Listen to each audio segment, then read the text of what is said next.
Conservative New Media viewers, JLin fans around the world, Charlotte Hornets fans around the world. What's up? It's me, PFE, Paul Villarreal, the NBA expert, and we're here to discuss Charlotte's 102-96 victory tonight over the Chicago Bulls in Chicago, Illinois. With the victory, Charlotte improves to 11-8 on the season. They are now in the sixth position for the playoffs, at least. Well, there's a couple other games going on right now that could affect that, but they're solidly in the playoffs. And the Chicago Bulls dropped to, I believe, 11-6. Let's get the woo out of the way right now. We're going to count down from 3. If you don't like loud noises, turn down your headphones so you don't have to hear that. 3, 2, 1. Woo-hoo! This was probably the best win of the year so far, given the circumstances. Of course, Charlotte beat Chicago earlier this season and beat them really good, but that was in Charlotte. The last time that Charlotte went to Chicago, they lost to the Bulls by like 5 points. So now with this victory, Charlotte improves to 2-1 against the Bulls this season, which could help them down the line in case there's a tiebreaker for the playoffs. I believe they'll have one more game against the Bulls this season, and so either they'll go to 3-1 or 2-2. Hopefully they can win that game as well, and that if it is the game does take place, I would imagine it would take place in Charlotte. Chicago is not a great team, but they're definitely a very good team. They're a deep team, and their home court record before tonight for this year was 7-1. So they're a very reliable home performing team. And Charlotte was able to go in there and snatch away the win. And it's just, it really was nice to watch. Charlotte played, they moved the ball. They played tremendously. They were unselfish. They played hard. They played smart. This was, I think, honestly, I mean, all things considered, and again, given the circumstances that this was on the road, I think this was probably the most complete game that Charlotte's played this season. And Charlotte, before this win tonight, was only 2-5 away from home. So this was it's a big victory because it's like signals to Charlotte that they're for real. They can win these types of games against good Eastern Conference opponents out on the road. And they need that confidence to get to the next level and to really kind of make a move in the playoff standings. And that's what tonight was. I thought early on in this game, Charlotte looked sharp. They were making a bunch of cuts away from the basketball. Guys were moving without the ball, getting open layups, and just putting the defense on its heels. The energy level was good. The team was playing in sync with one another. They were playing just intelligent basketball and high-energy basketball. And someone mentioned on Twitter that the 2 days off probably helped the Hornets, and it looked like it did. And I think their last 2 games now, they've had 2 days off between each game. So the teams had more time to rest, probably more time to practice, and you can see it. It definitely paid off tonight. And we'll go over the statistics here very quickly, but just overall sense, I think this was the best version of Charlotte that we've seen this year. And it should be noted they played without Al Jefferson. Of course, Al's a very effective and important player for them. However, in some ways, I think the offense is more dynamic when Al is not playing. But still, he's extremely talented. And so not having him in this game should have been a significant disadvantage for the Hornets, and it wasn't. And that's another bonus for them, or kind of another feather in the cap of this win, was that they were able to play at the level that they did, even without Al Jefferson able to participate. Okay, statistics. Let's go over the Bulls very quickly. Jimmy Butler, 25 points, 8 rebounds. Derrick Rose, 19.7 rebounds. He played pretty well in this game, and he has had a very tough start to this season, but tonight he was good. Pau Gasol, 13 points, 11 rebounds. Off the bench, Doug McDermott, 13 points, and also off the bench, Joakim Noah with 10 rebounds. For the Hornets, Cody Zeller got the start in place of Al Jefferson, 17 points, 8 rebounds. Nice game for him. Marvin Williams, 7 points, 9 rebounds. Kemba Walker, 17.6 rebounds, 5 assists. Nicholas Batum, who I believe was named the player of the game on the Hornets broadcast, 24 points, 11 rebounds, 5 assists. On the bench, Spencer Hawes, maybe his best game this season, 14.7 rebounds. Jeremy Lamb, 10 points. And JLin, 9 points, 5 rebounds, 3 assists. JLin played 27 minutes, shot 3 of 9 from the field, including 0 of 3 from three-point range. 3 for 4 free throws, 3 steals, no block shots, no turnovers, 3 personal fouls. JLin was a +6 for the night. Why did Charlotte win this game? They won this game because they out-executed the Bulls in the fourth quarter. Charlotte was +9 on the scoreboard in the fourth quarter. They outscored Chicago 30-21. Meant that Chicago was leading by 3 points coming into the fourth quarter, and Charlotte just outdid them in the fourth period. That's the primary reason. They fought the Bulls hard. They rebounded with the Bulls, which is not easy to do for any team. Bulls are a good rebounding team, or traditionally they have been in the current era. Charlotte only lost the rebounding battle 52-50. And they actually had one more offensive rebound than the Bulls did. That's real big, because probably the biggest weakness of the Hornets right now is the rebounding. It can kind of come and go, and it's hard for them to be physical and just bang under the boards a lot of times. But they definitely did it tonight, and that's a big reason why they won this game. Yeah, I'll just keep it simple with that. In terms of the way Jeremy played tonight, Jeremy played terrific. The only negative, you can take it all from him tonight, was the way that he shot the ball. I mentioned on Twitter, Jeremy's shooting form is a bit off right now. It's kind of regressed back to his old form. He's kind of the shooting motion looks kind of mechanical. He's kind of cocking his arm, kind of loading the ball up on his shoulder.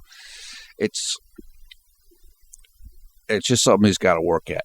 But it's one of those things where when you're changing your shooting form, it takes a lot of time and a lot of energy. Right now, Jeremy's thinking about many other things. So he doesn't have the time or the focus to put on the shooting form right now. It's not a problem. It will come around. It will get better. And that's the good news for Jeremy and for his fans, is that it will improve. But he's still thriving despite that. And that's what's really good. In the last 3 games, including this game tonight, JLin has 10 assists and 1 turnover. So you really can't perform better than that in a realistic perspective. As we've said, recently Jeremy is looking to shoot less and distribute the ball more. Well, tonight, he definitely was continuing to distribute, but he still took his shots when they were there. He took his shots, took some good shots. You have to keep taking the three-pointers, even if you're not making them. You have to keep the defense honest and respecting your three-point shot. And I thought his balance was between shooting and passing was great. His defense was excellent. He had the 3 steals. He had some nice defensive plays in this game. I don't know why Steve Clifford, Jeremy came out of the game in the fourth quarter after starting the fourth quarter. He came out like kind of about 5 minutes left, and then he came back in with maybe about 2.5 minutes left, and he came back in for Jeremy Lamb. I don't know why Steve Clifford did that. My guess would be he did it for defense. Jeremy guarded 3 different positions tonight. He guarded the point guard, he guarded the shooting guard, and he guarded the small forward of this game. And he did well with all of them. Now, Jeremy did have one defensive mistake down the stretch where he overhelped off of Doug McDermott. And then Doug McDermott ended up getting the ball and hitting a three-pointer. And I think right after that was a timeout, and I think you could see Steve Clifford talking to Jeremy about that. Look, I mean, you can't be perfect, but that's something that happened. Fortunately, the team won, and so, okay, you learn from it and you move on. But overall, Jeremy's defense was excellent. His control was really good in terms of offense, not making mistakes. And as I've said many times before, if you're going to make a mistake on offense, then make it by shooting the ball rather than turning the ball over. And that's what Jeremy did in this game and what he's been doing more of recently. A lot of people have said, John, they want Jeremy to shoot more and score more. Well, he doesn't have to shoot and score more to perform well. He's moving the ball. He's facilitating the offense. He's hustling. He's making steals. He's playing strong defense. He's lowering his turnovers. So he's playing well, even though he doesn't have to take a ton of shots. And I think that's fantastic because it makes him more of a threat as a player. Before, it's like, well, if you stop Jeremy Lin from doing pick and rolls and you stop him from scoring, what is he going to do? And now he's doing other things. And so this is how I've felt about things recently. People know I've still been optimistic. I've still been hopeful. And this is a type of game where it's paying off. You can start to see the return on the investment. Jeremy had the most minutes played of any bench player in this game, 27 minutes. Jeremy Lamb played 22 minutes. And like I said, it's really hard to argue with anything he did in this game. He just played a great game. He made himself a force on defense. He ran the system on offense and stayed within the flow of the system while maintaining good control of the basketball. And when the shots were there, he took them. And he made a couple of them, and he performed. He just performed well. He was a real spark in this game for the team.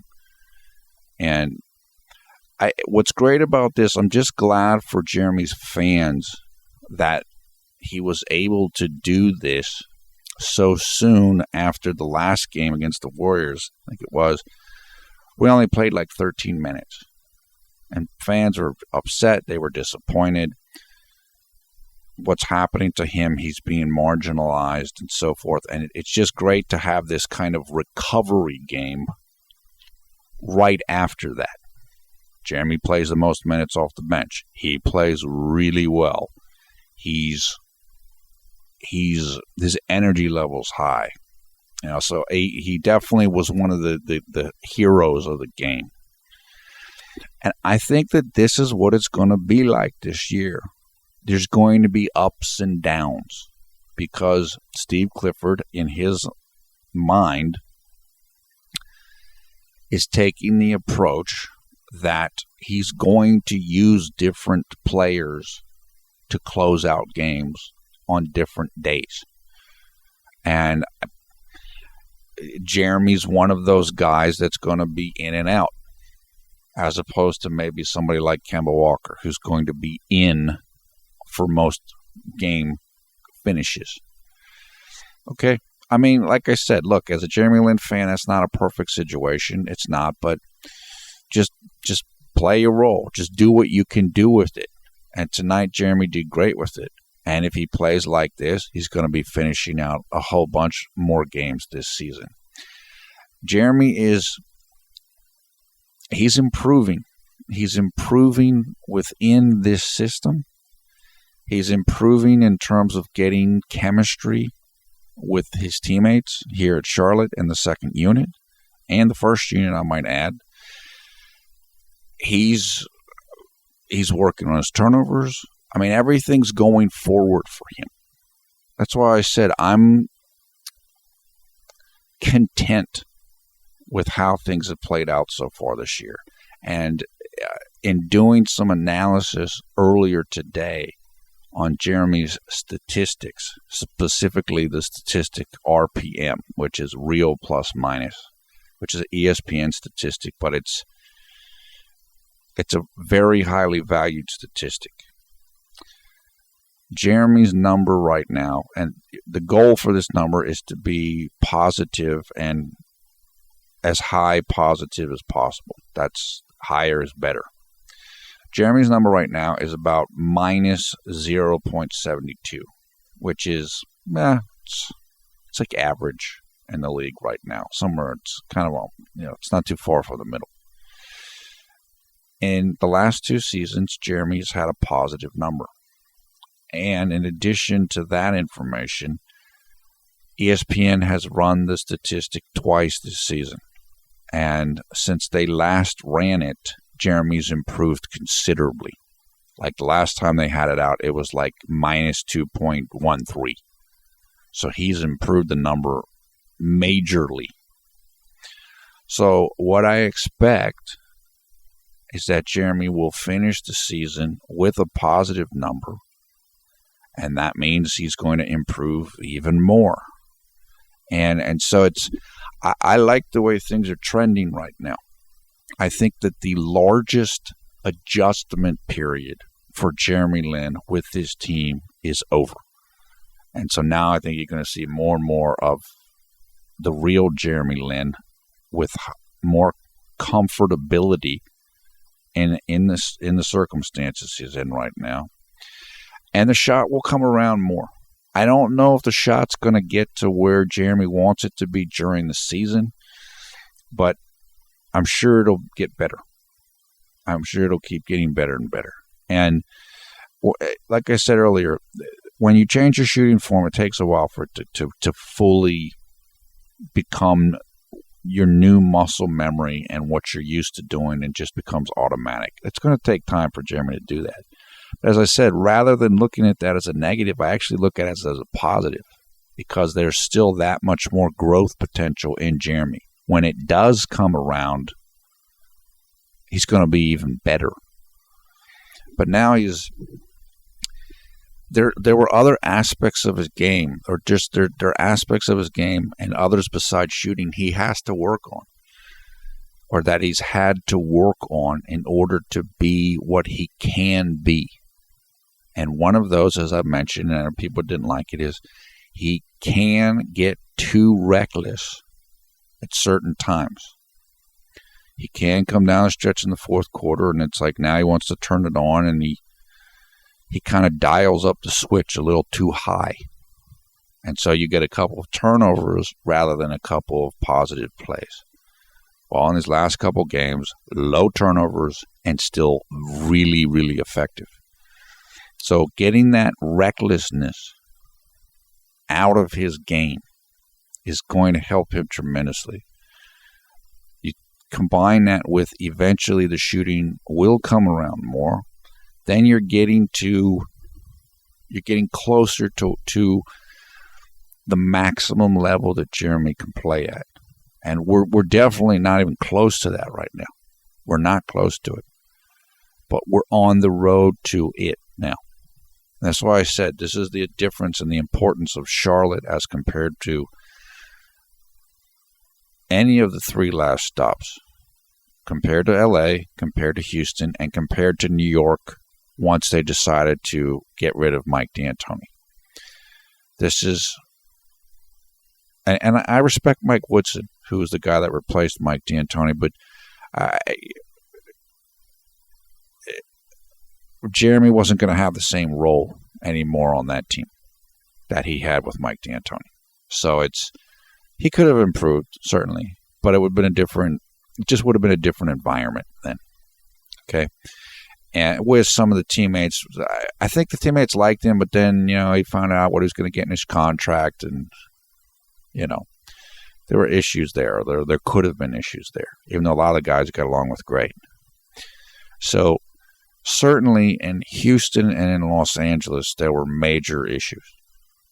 And as we talked about when we did the story about the video about the story of Kobe and Jeremy, and supposedly Kobe not liking Jeremy, I do think it's affected his performance.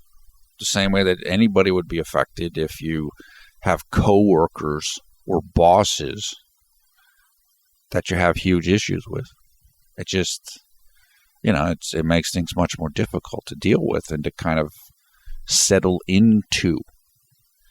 And so, as we've said,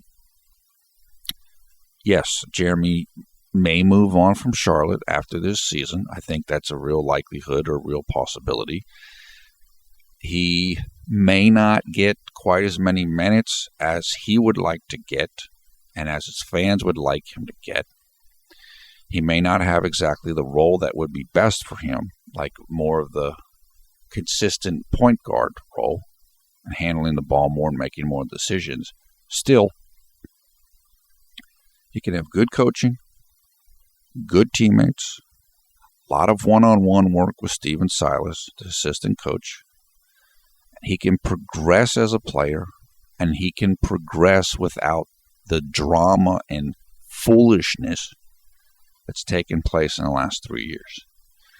So, as I've said many times, the overall goal for Jeremy is improvement and getting closer to that final stage as a player that he can become, like his maximum level. So I think this season is definitely on its way towards that, and I think it can go a long way towards taking Jeremy to that destination. And it's going to take a while still. It's still going to take several years under good circumstances and good health.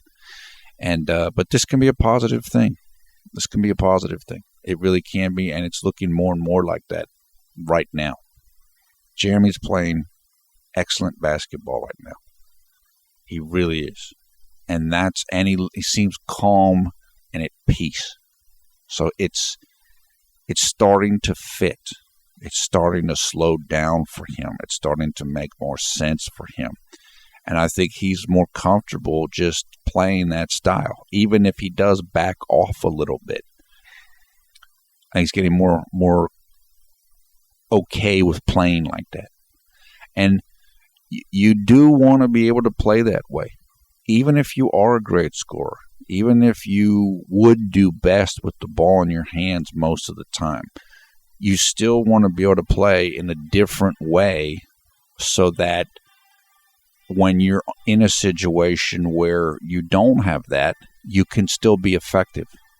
And like Jeremy's showing that tonight he had two really good cuts away from the basketball that ended up in layups, I believe, or layups. At least one was a layup, and the other one was a layup attempt. He just, away from the basketball, just made a cut right to the basket, right off of his man, and just wide open.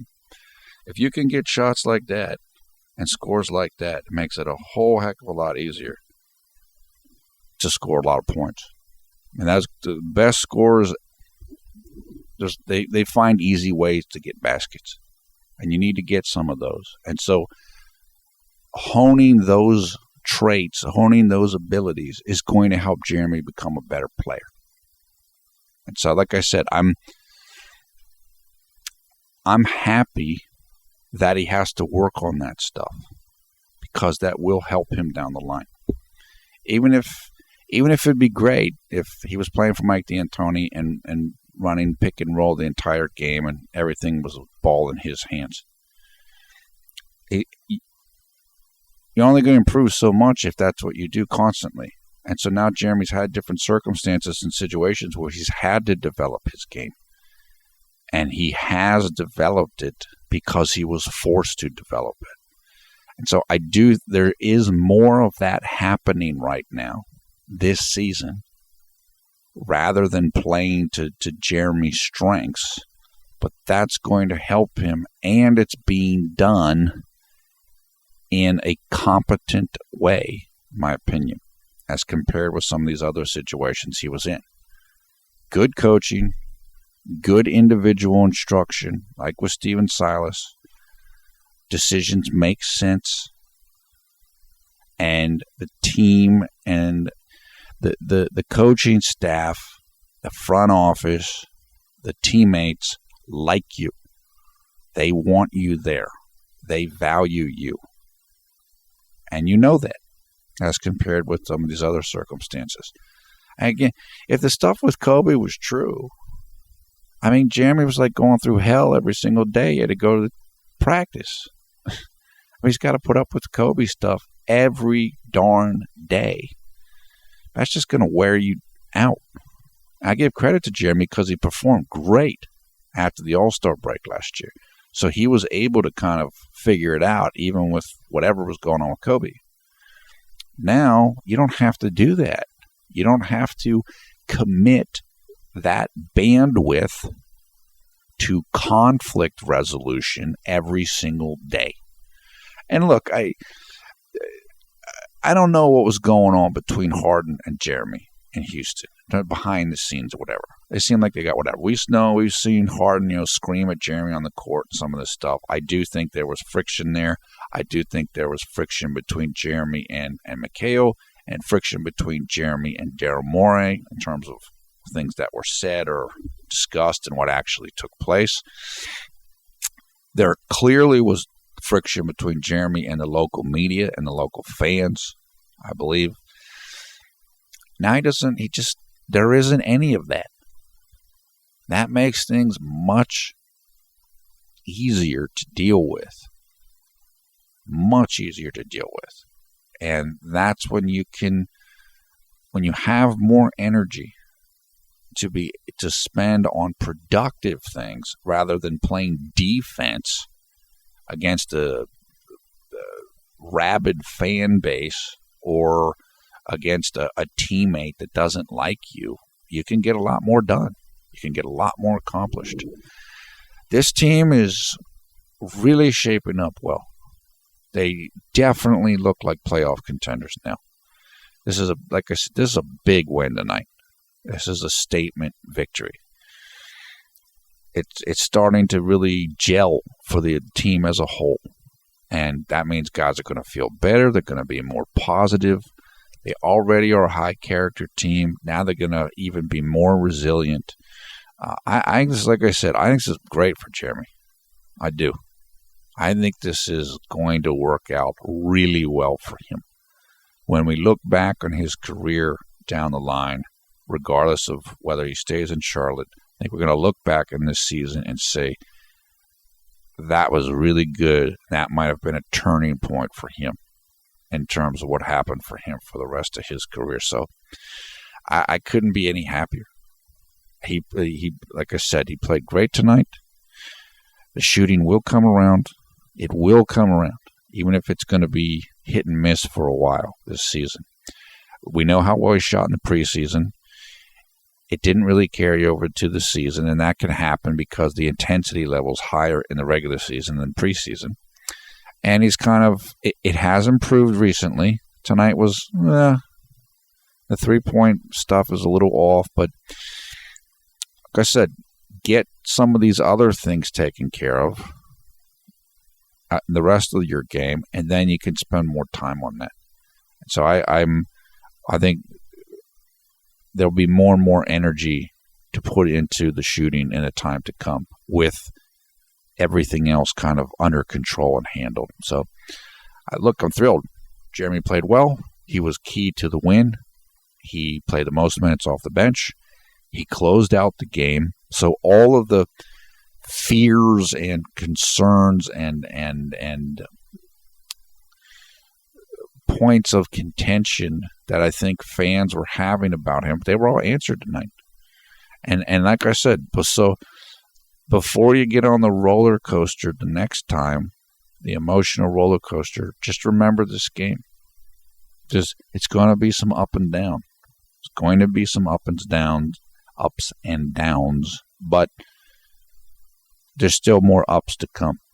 There's still more good moments to come, and it really does not look like things are going to change in terms of, I don't think there's going to be, well, okay, Jeremy Lamb's beating out Jeremy Lin for the 6th man for the year, and that's it. And Jeremy Lin will never have a chance to finish the game again this season. I don't think that's going to happen. I think it's going to be like this. Some nights it's one guy, next night it's the other guy. Okay, just keep working to get better so that if not this year, the next team you play with, you are the closing guy. And there is no discussion and there is no debate. Just improve. And that's what Jeremy's doing. That's what Jeremy's doing. Well, look, he had a 4-turnover game, like, 5 or 6 games ago. Now that's in the past. Now he's not doing that. That's improvement. That's improvement. So that's it. That's all I have to say about this game. So thumbs up, thumbs down, your comments below. I want to thank Gary Chen for the artwork you're looking at right now on your screen. Gary is an artist and blogger in Taiwan. He's also a member of the Jeremy Only Lin Garden fan group. You can find out more about Gary and the Jeremy Only Lin Garden fan group if you follow the links in the video description below the video player. Also in the video description, information about highlights of this game, so you can go check those out. Finally, information about how you can come and join the Conservative Media Facebook group and how you can come and follow us on Twitter as well. Once again, I'm PFE Paul Villarreal, the NBA expert. Thanks a lot for watching Conservative Media. We strive to be the #1 Jeremy Lin YouTube fan channel. Look, this was just a great win. Again, the best win of the year so far. Jeremy was right in the middle of it. He had critical plays down the stretch of this game. Steve Clifford stuck with him, and it paid off brilliantly. It paid off great. So let's move on to the next game. We'll forget about the last game, and let's just hopefully, again, there will be ups and downs. There will be more downs to come. There's no question about it, but we don't have to get too bent out of shape. It doesn't have to be permanent. A permanent down, or it's over, or any of this type of thing. So I just don't think that's what the situation is going to be this year. Okay, so the next game will take place 2 days from now, and it will be in Charlotte, North Carolina, against the Detroit Pistons. That game will be on Monday, December 7th at 7 p.m. Eastern Time here in the United States. That means the game will take place early on Tuesday, December 8th at 8 a.m. in Taipei, Taiwan. Also throughout China. Detroit is a solid team. They're a good team. They're a team on the rise. We've talked about them before. It's a winnable game, though. It's a winnable game. Now, I think Al Jefferson would probably missed in that game because he would match up against Detroit center Andre Drummond. But still, that should be a good game. It's going to be a competitive game. Detroit's good, but it is a game that I would imagine Charlotte will be favored in, and if they want to make the playoffs and they have a good seed, they need to win that game. So we'll be eagerly anticipating that game 2 days from now, and I guess that's probably when we'll talk with all of you once again. Have a great night or great day wherever you are around the world and you watch this video. I hope that's the case anyway. Once again, take care. We will talk to you again soon.